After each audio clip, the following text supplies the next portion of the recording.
वहीं जमीयत उलेमा हिंद की दिल्ली के रामलीला मैदान में 34वां अधिवेशन शुरू हुआ। इस दौरान जमीयत अध्यक्ष मौलाना महमूद मदनी ने एक बार फिर से इस्लामोफोबिया का राग अलापा है। मदनी ने इशारों में केंद्र और राज्य सरकारों को निशाने पर भी लिया। जितना ये देश नरेंद्र मोदी और मोहन भागवत का है, उतना ही ये देश महमूद का भी है कि अदालतें रियासत के दबाव में काम कर रही हैं, कि भारत हिंदी मुसलमानों के लिए वतनी और दीनी दोनों हैसियतों से सबसे अच्छी जगह है। दिल्ली के रामलीला मैदान में जमीयत उलेमा हिंद का महाधिवेशन वैसे तो कई मसलों पर चर्चा के लिए बुलाया गया है, लेकिन बात सबसे ज्यादा हुई इस्लामोफोबिया की, मोदी सरकार के खिलाफ ध्रुवीकरण की, अदालतों के फैसलों की और मीडिया की भूमिका की। जमीयत उलेमा के अध्यक्ष मौलाना महमूद असद मदनी ने ये साबित करने की कोशिश की कि इस देश में नफरत का माहौल है। आज हमारा मुल्क नफरत और मजहबी तासुब की जद में है। नौजवानों को तामीरी कामों में लगाने के बजाय तखरीब का आलेकार बनाया जा रहा है। मीडिया इश्तिहाल फैलाने का सबसे बड़ा हरबा बन गया है। हालांकि मदनी ने माना कि मुस्लिम युवाओं को जिहाद के नाम पर भड़काया जा रहा है, लेकिन ये भी आरोप लगाया कि आतंकवाद के नाम पर बेगुनाहों को निशाना बनाया जा रहा है।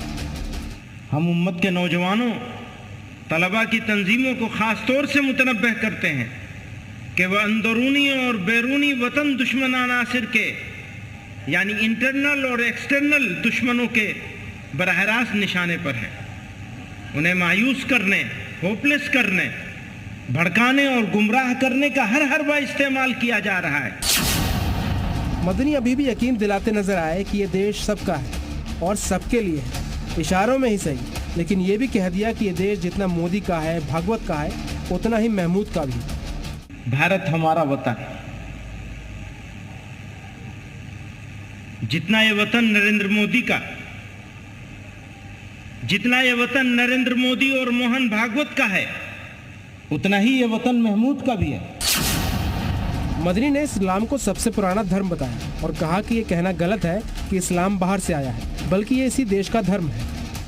साथ ही इस धरती की खासियत यह है कि ये खुदा के सबसे पहले पैगंबर अबुल बशर सैयदना आदम अलैहिस्सलाम की सरजमीन है। आप यहीं तशरीफ लाए। यह धरती इस्लाम की जाए पैदाइश है। यह मुसलमानों का पहला वतन है। इसलिए यह कहना, यह समझना और यह बोलना कि इस्लाम बाहर से आया हुआ कोई मजहब है, यह सरासर गलत और तारीखी एतबार से बेबुनियाद है। इस्लाम इसी मुल्क का मजहब है। भारत को रहने के लिए सबसे मुफीद बताया, लेकिन साथ ही सरकार और सिस्टम पर भी सवाल उठाया। निशाने पर लोकतंत्र के चारों स्तंभ भी रहे कि भारत हिंदी मुसलमानों के लिए वतनी और दीनी दोनों हैसियतों से सबसे अच्छी जगह है, लेकिन साथ ही इस हकीकत का इदराक भी जरूरी है कि अपने ही वतन में रहने का भी एक निज़ाम और सिस्टम है। अगर वो निज़ाम दुरुस्त है तो इस मुल्क के बाशिंदों के लिए रहना आसान होगा, और वो निज़ाम बिगड़ जाएगा तो शहरियों की जिंदगी मुश्किल हो जाएगी। मदनी के निशाने पर देश की अदालतें और सुप्रीम कोर्ट भी रही। बाबरी मस्जिद और 3 तलाक जैसे फैसलों पर मदनी को एतबार नहीं, लेकिन गुज़िश्ता कुछ अरसे से बिलखुसूस बाबरी मस्जिद, तलाक सलासा वगैरह पर, और भी बहुत सारे हैं, ये 2 का जिक्र मैं करके वगैरह पर फैसलों के बाद ये तासुर आम हो रहा है कि अदालतें रियासत के दबाव में काम कर रही हैं। धर्म परिवर्तन पर बने कानून भी मदनी को रास नहीं आए।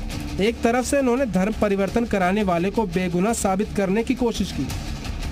मुतअद्दिद रियासतों के जरिए मजहबी तब्दीली के खिलाफ कानून साजी का मकसद मजहबी आज़ादी जैसे बुनियादी हक को नुकसान पहुँचाना और उसकी आड़ में अक़लियतों को निशाना बनाना है। इन कवानीन की ज़बान इस कदर मुबहम है कि वो खुद मजहबी आज़ादी के लिए संगीन चैलेंज है, जो आईन हिंद का बुनियादी हिस्सा है। जबरदस्ती, धोखाधड़ी और लालच के जरिए किसी का मजहब तब्दील कराने के हम भी मुखालिफ हैं। लेकिन देखने में ये आ रहा है कि जो लोग हकीकी तौर पर सच्चे दिल से मजहब बदलते या बदलवाते हैं, उनके खिलाफ भी जबरदस्ती, धोखाधड़ी और लालच का गलत इल्जाम लगाकर उन्हें गिरफ्तार किया जा रहा है। मदनी की तकरीर महाधिवेशन के आखिरी दिन तक भी चलती रहेगी, लेकिन ऐसा लगता है कि चर्चा परिचर्चा से अलग उनका ज्यादा फोकस इस बात पर ही रहेगा कि इस देश में सब कुछ ठीक नहीं है। ब्यूरो रिपोर्ट, जी मीडिया।